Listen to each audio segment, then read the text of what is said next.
I don't know if nice is the right term, but it is nice to be reaffirmed with something that we've all just kind of thought for a while. Not only does the CCP own a sizable amount of infrastructure and different bits of sovereign nations' economies, but they also have spies and infiltrators working in pretty much every branch of everybody's government and different private sectors. But as we see here today, major leak of Chinese Communist Party records show members working across the world in major companies. This isn't great, but it's good to have the information out there so we know what the fuck is going on, because China's asshole? Exactly. A major leak of the official Chinese government records has uncovered a register of 1.95 million members of the Chinese Communist Party. Fucking Christ. With many members on the list working around the world, including in Australia, the United Kingdom, and the United States. And yeah, you don't need to leak any of them out here about anybody working in Canada, because they're invited with open asshole. Oh, I'm sorry, spread butt cheeks. Oh no, I'm terrible. Justin Trudeau just welcomes them in with open arms and open legs.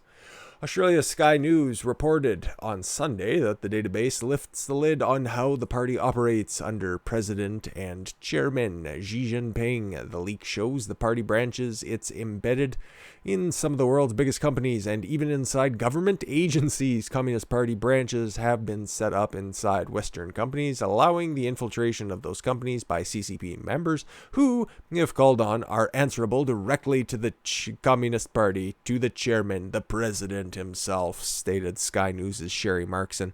And you know what? I'm a lot more apt to believe this because it is Sky News Australia. And if you want some fucking based ass foreign information, or international news rather, Sky News Australia is definitely a good place to start, because they are probably the only big right-wing outlet that's on like mainstream television. Like, I know, okay, OANN and Newsmax are on TV, but Sky News is like fucking hot shit in Australia, so you'll love to see it. Anyways, back on topic. Along with the personal identifying details of 1.95, nearly 2 million communists, mostly from Shanghai, there are also the details of 79,000 Communist Party branches, many of them inside companies, said Sherry Markson. Interesting. Markson continued by insinuating that the security breach would be an embarrassment for Xi Jinping. Oh man, I'm fucking just tore up about that. And I bet you Eeyore and Piglet are probably getting a fucking ass kicking right now, and he's probably yelling at a bunch of Tiggers. Some global companies who appear to have no plan in place to protect their intellectual property from theft. And that is the thing. It's because that's what makes China so goddamn evil when it comes to infiltrating the economy. They just fucking steal IPs left, right, and center. They are far and away the biggest intellectual theft agency. And that's why Google has to deal with them. Otherwise, they'll just steal fucking Google and call it whatever, Choogle. And that's why they could only make ballpoint pens in the 1990s, because they finally stole the fucking information. Because prior to that, they were run by the Chinese Nationalist Party, and they hadn't quite adopted all of their communistic roots, which they are so keen to expanding across the entire world through their Silk Road strategy and the Belt Road plan, as well as, the 3 Fs, and the CCP are evil people. They have many plans to take over every aspect of society, infrastructure, the economy, and if people let them in, like Justin Trudeau, like Joe Biden, like the Labour Party in the UK want, it sucks, and it's not good for anybody who likes freedom. Hey, if you just like to turn off your fucking brain and thinks that nothing bad is going on, communism is a great way that you can live your life. All you need to do is just become a pod person, just sit back, consume, take whatever the government gives you and never question a goddamn thing, and just wake up every morning and thank dear leader for the wonderful sunrise and the beautiful sunset in the evening. And just don't mind the hunger pains. According to the Daily Mail, Communist Party members swear an oath to guard party secrets, be loyal to the party, work hard, fight for communism throughout my life, and never betray the party. Ugh. That just felt wrong reading that. Members of the party are understood to have jobs in British consulates, with the Daily Mail stating that Beijing's malign influence now stretches into almost every corner of British life, and you can definitely see that. You can really see that, especially with the overwhelming conservative majority and Boris Johnson just, I don't know, governing like he's a fucking massive one vote away from having his minority government overthrown. You get what I mean? If you guys have a parliamentary type system, you understand what I'm talking about. But he acts like he doesn't have the support that he does, and that kind of makes sense. Just look at all of their, whatever their version of the deep state is, probably still the deep state. All of those bureaucrats that have been entrenched for decades over there that still just love all of those fucking divisive critical race theory ideas and sexism. So where else do they reach in British life? Defense firms, banks, pharmaceutical giants revealed that Pfizer and AstraZeneca employed 123 party loyalists, and that there are more than 600 party members across 19 branches working in the British bank HSBC. The fucking branches around the entire world, actually, as well. And Standard Charter in 2016. Additionally, firms with defense industry interests like Airbus, Boeing, and Rolls-Royce, who does a lot of military contracts and military defense construction. So you can see where that would be a bit of a problem. These people who are entrenched in all of these different industries collect all of these secrets and send them back to Mother Beijing. The motherland, fatherland was Nazi. The motherland is communist, right? Two peas in the same pod. Former leader of the UK Conservative Party, Ian Duncan Smith, wrote in the Mail on Sunday that this proves that the members of the Chinese Communist Party are now spread around the globe, with members working in some of the most important multinational corporations, academic institutions, and our own diplomatic services.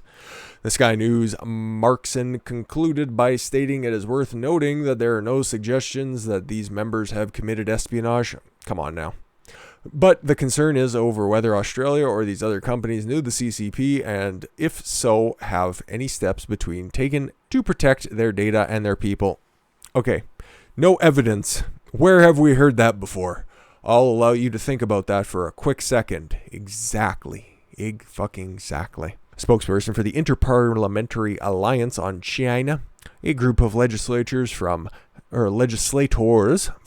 democratic countries seeking to hold China to the standards of the international legal order, posted a statement saying that we so sorry. Oh no, that a representative of the organization had received the list of the non-governmental source, but was not in a position to verify it, i.e.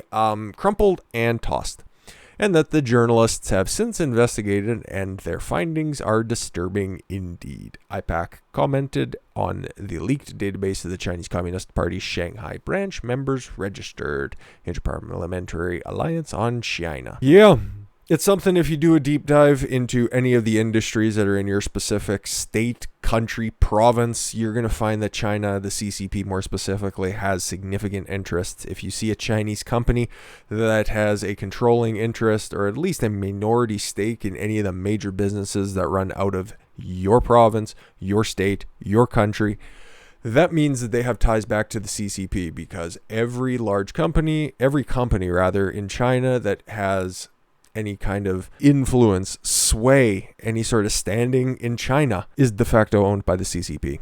Therefore, that's what makes Chinese interest in these businesses so fucking pernicious, because at the flick of a switch, they can go ahead and corrupt everybody's economy. And that is one of the exploitable features of just about Freudian slip there. Capitalism. An uncontrolled capitalistic economy allows for this type of corruption to occur. Now, when President Trump signed the executive order saying that if you have a specific amount of foreign interest, i.e. Chinese interest, you have to get rid of it, it was specifically aimed at Chinese interest. That's why TikTok was supposed to be sold off. That's why Tencent was exposed as having their tendrils in nearly fucking everything, and Activision Blizzard was shitting fucking bricks. It's not a good thing, okay? It's not a good thing to be taking Chinese communist money. That's why Google is cracking down so hard, i.e. YouTube, on pretty much anything that would fight against the Chinese Communist Party. You're just supposed to not question anything and go along with the narrative, and we don't do that around here. And yeah, the more you guys know about China, I think the less you like about the CCP. Nothing against the people. It's just the party itself. And that's how I pretty much feel about Democrats. Less and less so each day. Anyways, guys, I thank you all very much for the gift of your time. I've been Don Consuelo. I want you to follow your gut and get after it. Take care, everyone.